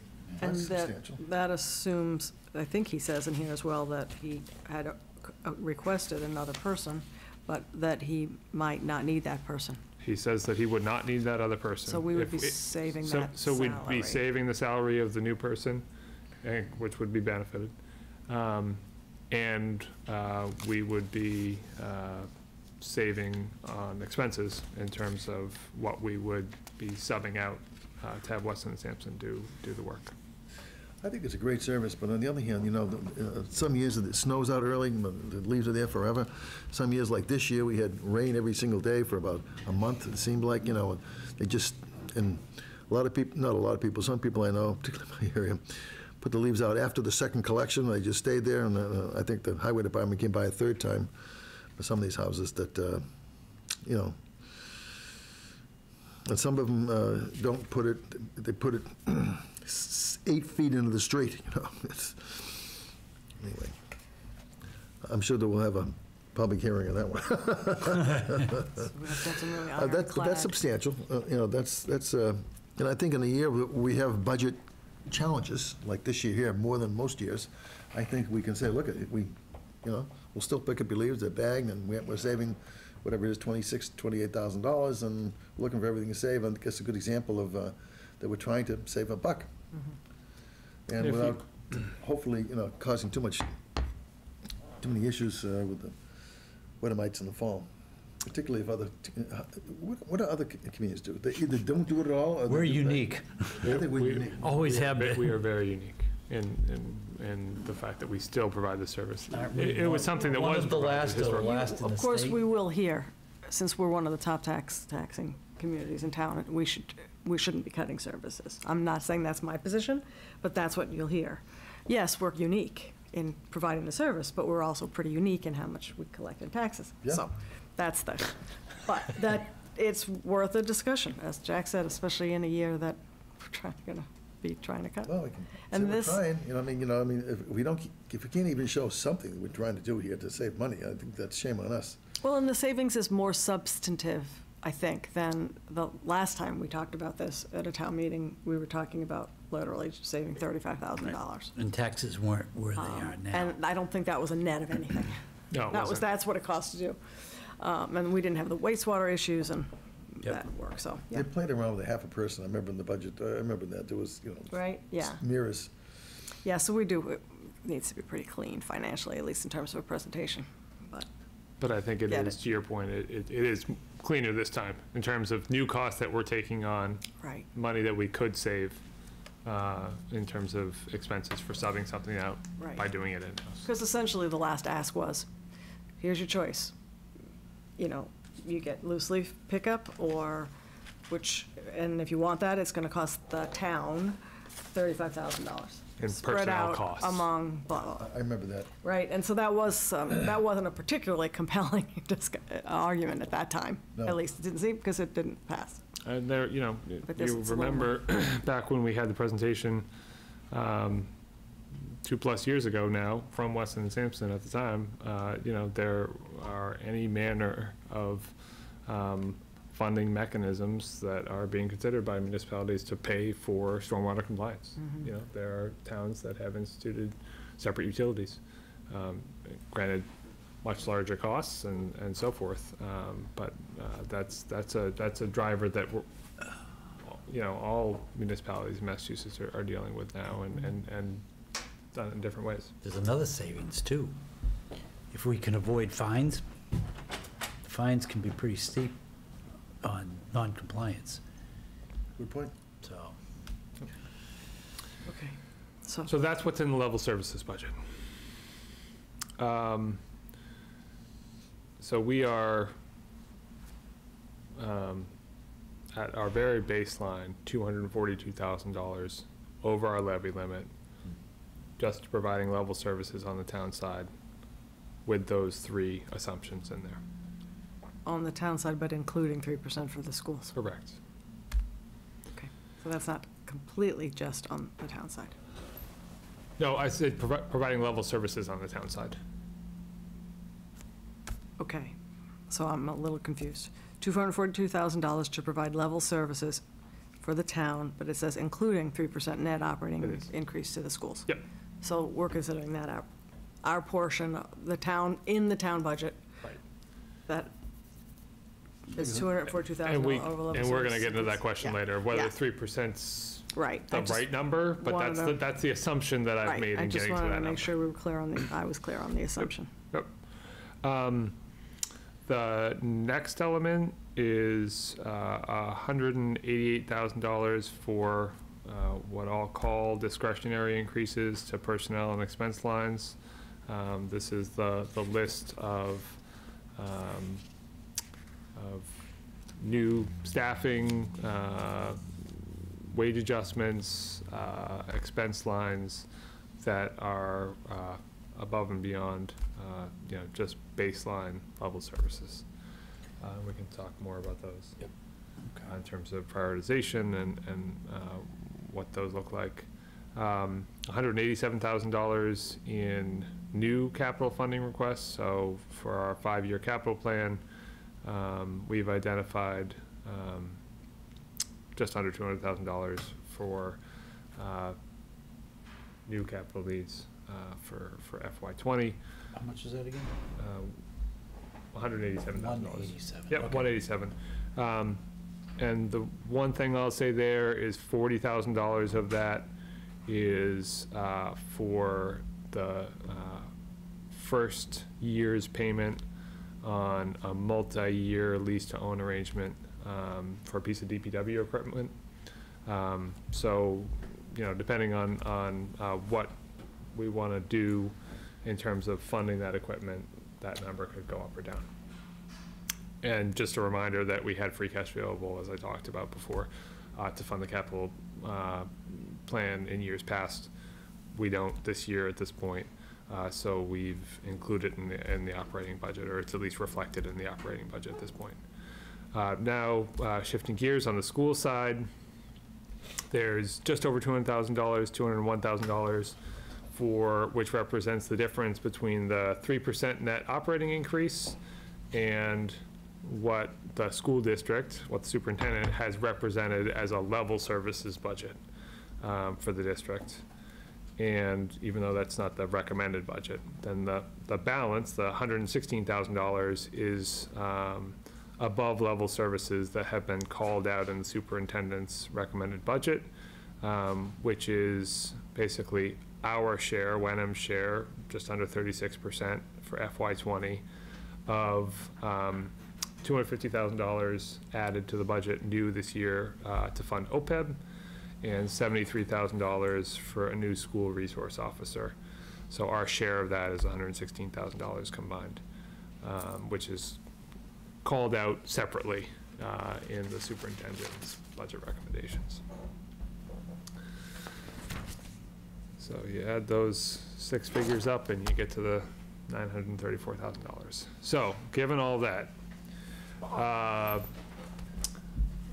tried to put together a series of questions that the board is going to have to consider and give some policy direction on in order to move forward with the budget building process. First one is, let's presume Article 1, we'll call it the levy limit budget. And to Catherine's question earlier, right now the assumption is that it's a fixed percentage of the net operating increase for the schools. I've put a plug in there at 3%. That's not necessarily what was included in the FY19 budget. It's what we put in there preliminarily as we started our forecasting process.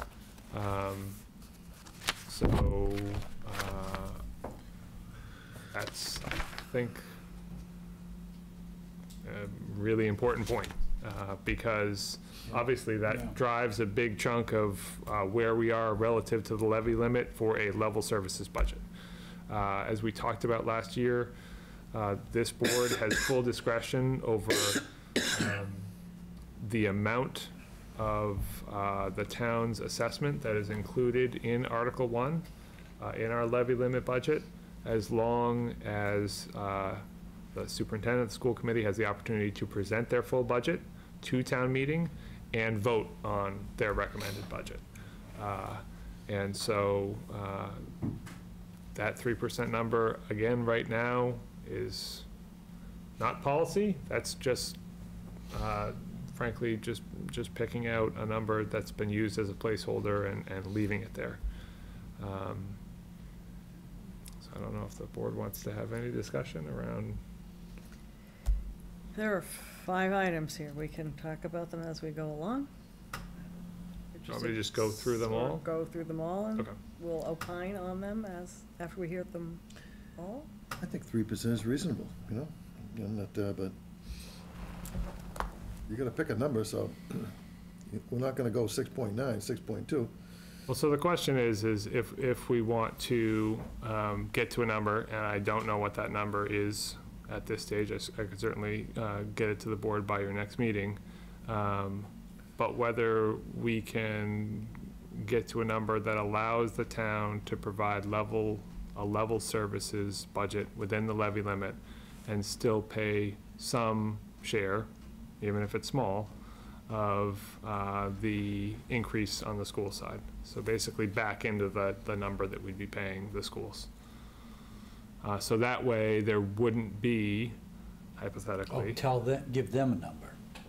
Yeah, that way they're hypothetically, we could avoid having a town operating override for a level services budget. Yeah. There would only be a town operating override if the board, finance committee supported some of the other elements we've talked about, funding the capital improvement program, or some of the value-added services That's not what staffing. you're referring to here, that No, this is a level services budget which would include the level services for the town and really whatever's left under the Whatever's- levy limit for the schools. Yep. And then it would be, similarly structured to last year, where the schools would have to, have a separate warrant article to fund whatever their recommended budget was, and it would have to go to town meeting and would have to go to the ballot. I would like to know what that number is myself. Yeah. And I think we probably are all old enough here to remember that this was standard operating procedure right. for many, many years. And then we sort of got into a cycle of taking from the town in order to give more to the school, so that we were cutting on the town side. But the school seemed to have a pretty solid belief, based on last year, that they can pass an override, and if they can, well, let's see, people are Let's looking at their tax see. bills as we speak. well, I know, but, I think they're gonna get the override on that, so, okay, let them get it, so let's, So let's put it yeah. where it belongs and not where it doesn't Yeah. belong. I mean, we haven't talked about whether we would want the beyond level services for the town, which would throw the town into an override situation as well. But at least relative to the schools, it seems to me Yeah, that we I mean- ought to at least have level services in the town budget and Yep. for the town. Yeah, and obviously, I can't give you the percentage. The number's $242,000. Our share of the assessment would be $242,000 less to get But to that. the override would only be for Wenham. I think Hamilton still has plenty of levy limit. Yes. That's what it sounds like, yeah. They did last year, and I Yeah. can't imagine, they That didn't they eat use. all that up No, this year, so no. unless they have some kind of a debt thing going on, the override's only gonna be in Wenham. It will be. Which it was last year. But we had multiple multiple overrides last year, and one of them didn't pass in Hamilton in the morning, so we didn't vote on it in the afternoon. Right. That was the exclusion. debt exclusion. Right, That was a debt right. exclusion. But And the other one passed here. And it that- was only here. That was the school operating override. Because they didn't need to do it in Hamilton. Right. If I And recall correctly. and Hamilton structured it as two separate articles, but Yeah. then there was a motion to combine them as one, and that was approved, and then it was approved. And as Hamilton one. made a mistake on one of them, because they should have, Yeah, they did it within their levy limit. They could have had an override, a debt exclusion override, which they chose not to do, because they said they had cavalierly, I think, lots of money, so why So not? much levy limit, they might as well use it, yeah. Yeah.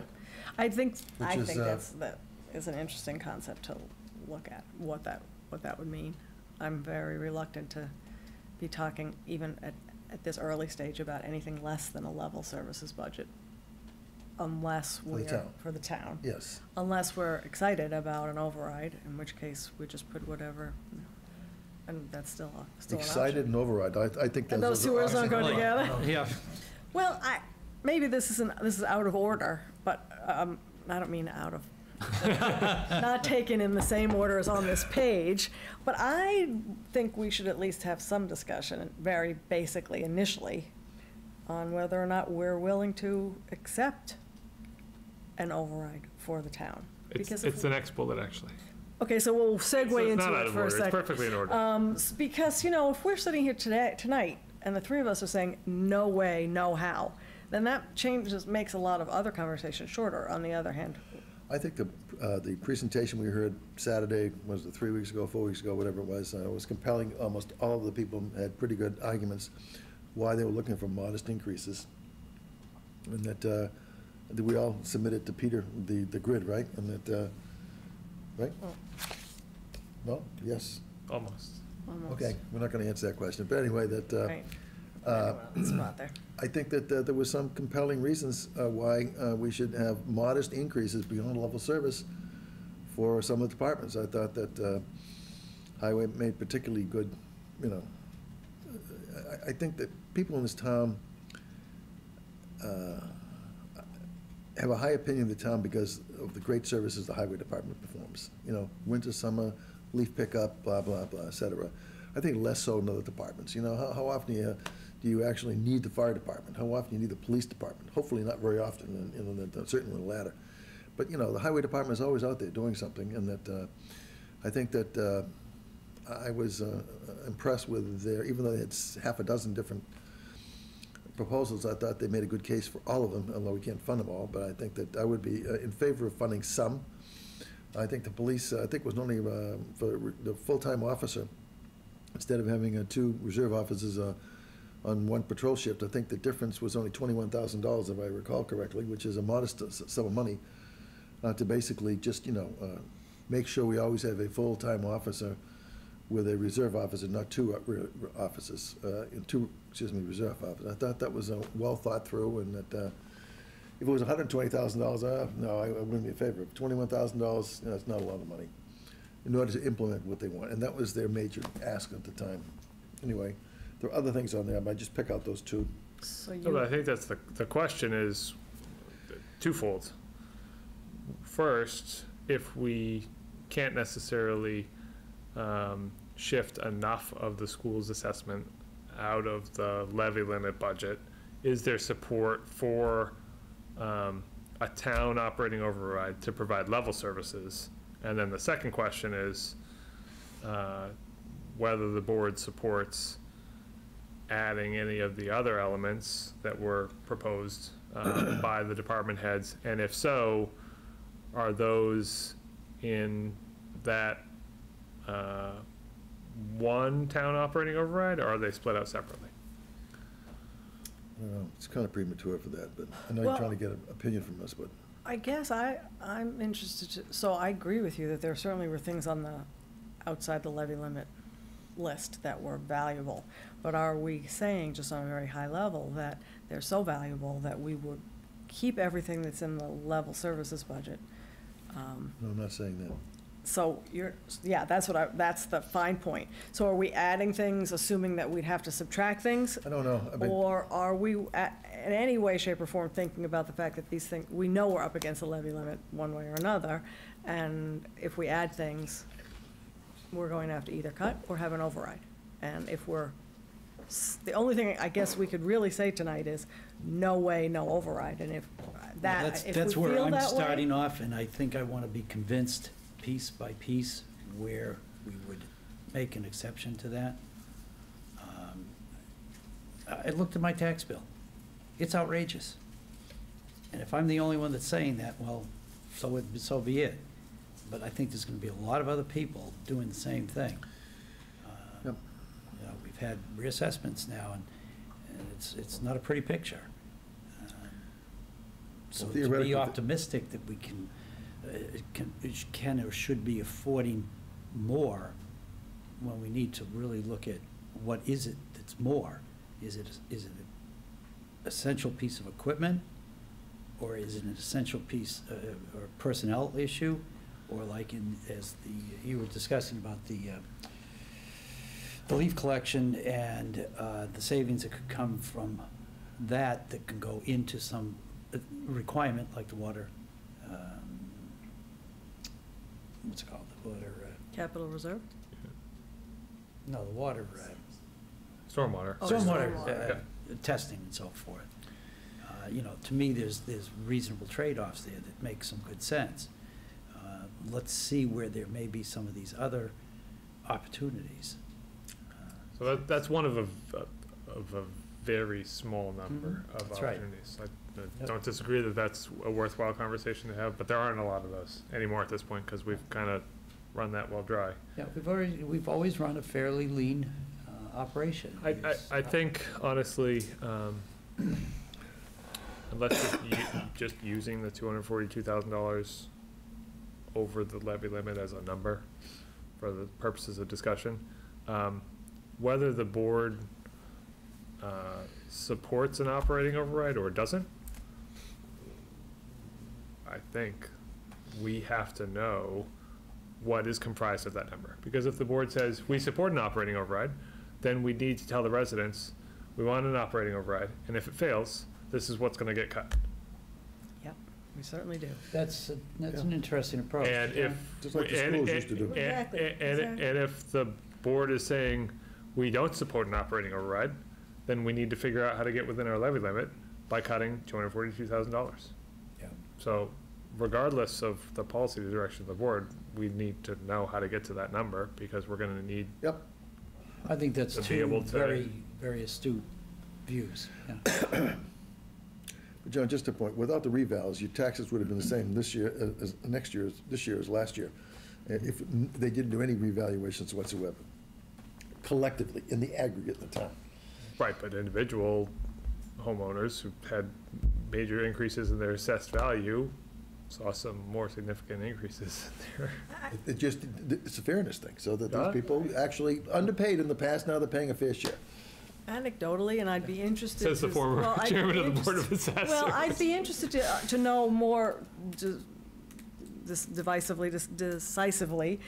I looked through the spreadsheet that was on the website, which is great. It seems some people's taxes went up or valuations went up, some went down, some stayed the same. So I'd be interested to know what percentage went up, what percentage stayed the same, what percentage went down, because people who went up probably think everybody's went up. I looked at every assessment in Morgan Kimball, every one. I had the field cards. And I went through that, and there wasn't anybody who went down. And they all But went there are up. other locations in town that did. I know of one person who said, wow, I don't know what the problem is, my taxes went down. That made me think, okay, well. What's in there? Yeah, Yeah, well, really. How many, you know, Well, every one in Morgan Kimball, the average was $100,000. The average. Assessment increase was Yeah. $100,000, and that, And the average assessment increase across the town was on the order of $70,000. 70. 70, yes. yeah, that would make sense. Yep. Yeah. That goes with the median house. I live in the semi-high rent. You do, If I was you in do. William Fairfield, it would have been probably 140. Maybe, and some places on, Large Row, maybe. But I just would be, we're going to get asked about, no matter what we do, about taxes. And Well, we can have the assessors back in here and get some information that says, Yeah, okay, the average is 70. I think people need to know, what is the average? You might want to do it, well, I don't think we should necessarily say, hey, we live in Last Row, too bad. no. I just think it would be town-wide. People need to understand that there's some percentage of people whose taxes went up and some went down, or valuations went up. I think that's a good point. I think Down, that we can stayed the say, same. I would be surprised if more than 5 to 7% tops in town went down. That's, Right. I have no idea. I would be But it would surprised. be a I good don't number to dis- know. You're- Yeah, I think it It's the right would be a question good to number to ask. know. Anyway, so it Those sounds. lucky few. Those lucky few. So it sounds like, at least relative to an override, if I'm just trying to see if I'm hearing what I think I'm hearing, that we're not ready to definitely say, yeah, great idea, override, but in general, we're not closed to listening to this, letting a little time go on and see. Let me go back to the last point. I think if you're going to give the information we just talked about, the assessments, you really need to also say, okay, the average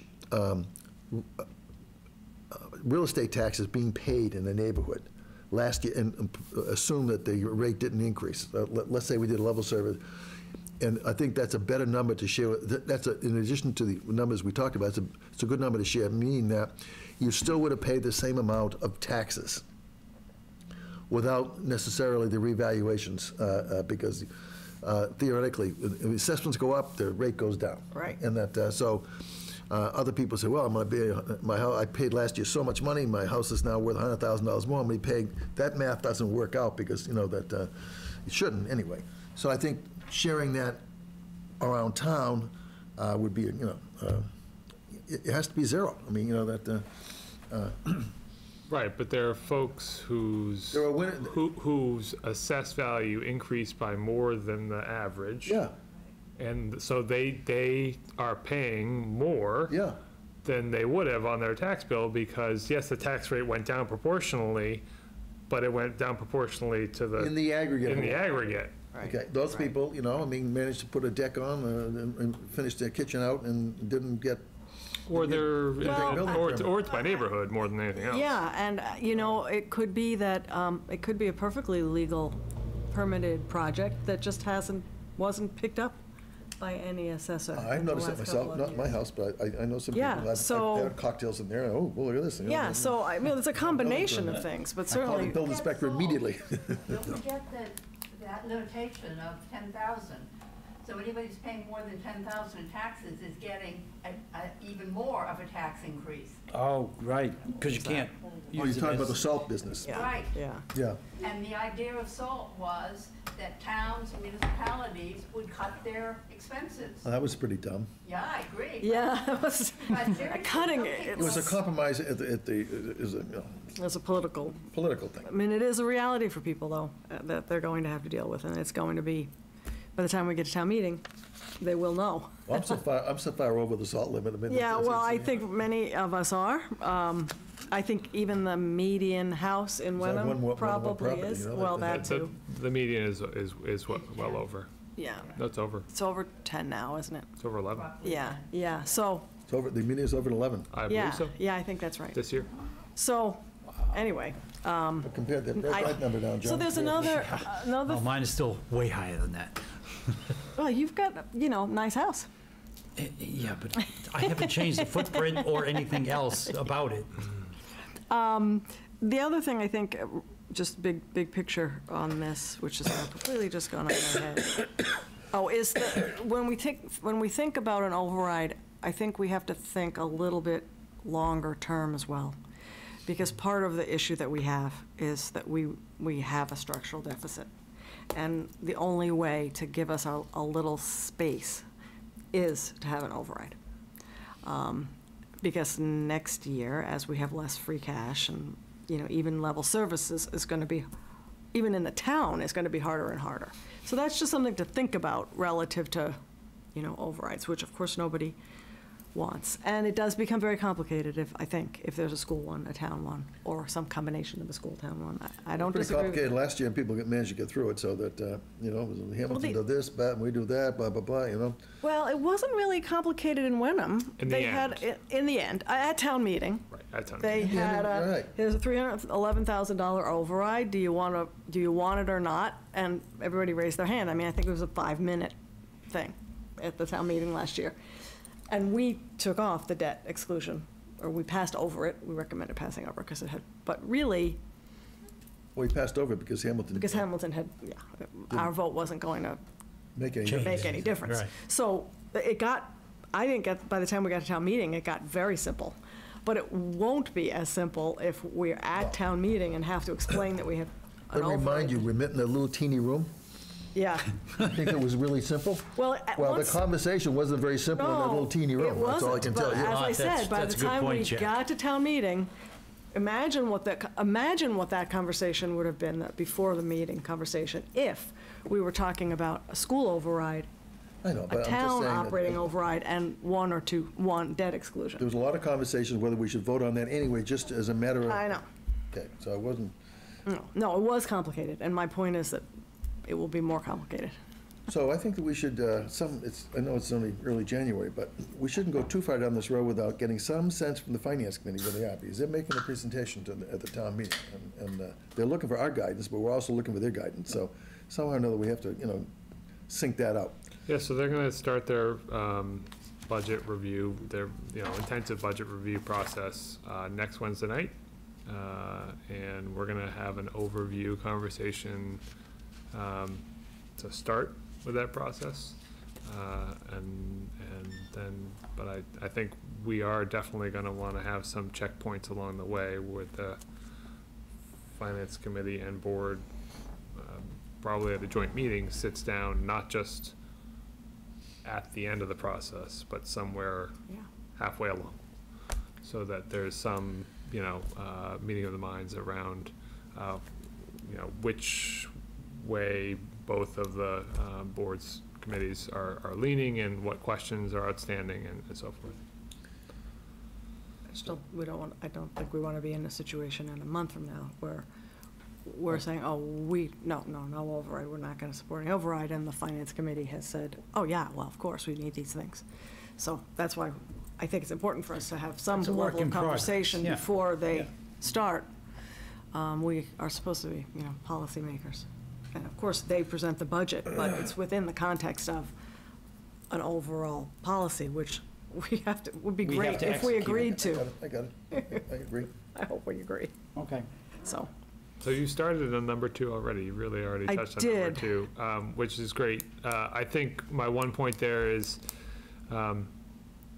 if the board, the town ultimately needs and supports an operating override, then I think then at that point, depending on the magnitude of that operating override, we need to have a conversation around reducing our reliance on free cash and backing out some of that from the revenue side of our general fund budget, just as a matter of trying to give us some headroom as opposed to living hand to mouth, year to year. Basically, putting forth an operating override I this understand. year, knowing that it's setting us up to do the same again next year. And if that is the case, I think that we also need to have the discussion around, if we're backing that free cash out, then I think then the appropriate use for those funds would be to pay for our capital needs, because that's actually a recommended practice and would be consistent with what we've done historically, and would allow us to remain committed to funding our capital program. But again, that's when and if we get to the point that an operating override is both needed and supported and is substantial enough that I think we need to have that conversation. And I think we're probably not going to get much farther in general discussions until we talk about some of the specifics of in-town above-level services. Yep. Which, hopefully we can do at one of our next meetings. Say- I think we have to say, we have to make pass judgment on the above-level services list that we've been given and been asked to prioritize. Yeah. Because, we could sit here and say that we want all of those or half of those things, and that might change our view of override or not. We can't really have a lot more discussion about an override until we get some Yeah. specific idea of what we support and don't Is support. it just level services, Right. or is it level Right. services plus a handful of these other things? Right. Well, we're gonna, have So- you compile that list of, that grid thing that you said, We will have that discussion at our meeting next week. Okay. That's the plan. The I next. thought it was very hard to fill out myself, but, I'm the one that suggested, but no, it was, let's see, A, B, C, 1, 2, 3, Well, I think Peter was trying to do a lot in No, I that. think it was good. I had to think, get I didn't do that in 2 minutes like I thought I could do it. Right. It took me like 20 So you had minutes. to think about big categories and then, When I got by number 1, though, I didn't, 2s and 3s were easy, there's too many ones. yeah, that's always A's the and B's, challenge. whatever they were, I forget. Right. Yeah, It was a good grid, though. yeah, so we'll, hopefully we'll have an aggregation of that for Yeah, next we'll week. definitely have that for discussion for next week. The next question is, again, if there is an override, is there a separate override for town services versus school, or? Absolutely. Yep. Yes, okay, well, that was an easy discussion. Yeah, I've been really trying to think about all the ramifications of that. Even if we have no override for the town, we're gonna have to probably have an override for the school. The schools are gonna come in with a number that's higher. Oh, than this, absolutely. and so there's gonna be an override for the schools, one way or the other, because we're not gonna cut the town budget And it's in order to their fund the job schools. to earn their, But does it? Exactly. But if we decide that we have an override on the town side, do we want it to be combined into one override that includes town and We'll schools? talk about that later, but, Yeah, that's I the I think That's that's the question. that's this question. Yeah. Or do we feel like there should be clearly a town override and a school override? And, I thought about it in both ways. I can see strategic reasons to do it either way. Yeah, I can see it, but the schools are gonna come in with a number. We're gonna have a number in our budget for the schools. Mm-hmm. Okay, then they're gonna put a different number which we have to publicize. And people can easily look at the difference in the two, Mm-hmm. and that's gonna be what their request is for an override. So I think, we can visualize combining it, but, I don't know how you do that, because unless you have the acquiescence of the schools and that, to do that, which I doubt you're gonna get. Well, I guess my concern is, that's definitely true. There's going to be I don't see any way that there's going to be some number. If the school committee approves the budget that the superintendent has proposed, Yeah. there will be a school override. Yeah. Because we couldn't fit it all in our budget if Right. we wanted to. But if if there was a town override and a school override, so two separate operating overrides, we've talked in the past, and I guess I talked about this more when I was on the school committee, do we give people, if we give them two choices, are we asking them to choose between the towns and the schools? And also, are we, does one group have more ability to get their special interest to the town meeting or not than the other? Of course. Yeah, and, you know, I'm not, Well, do let me- we let me- gain let by, me do we as a propose- town gain let me by bring this to your piggybacking on attention. the schools? When the town puts its budget together, and we put it, the finance committee puts it before town meeting, line item by line item, we can choose what we want to do.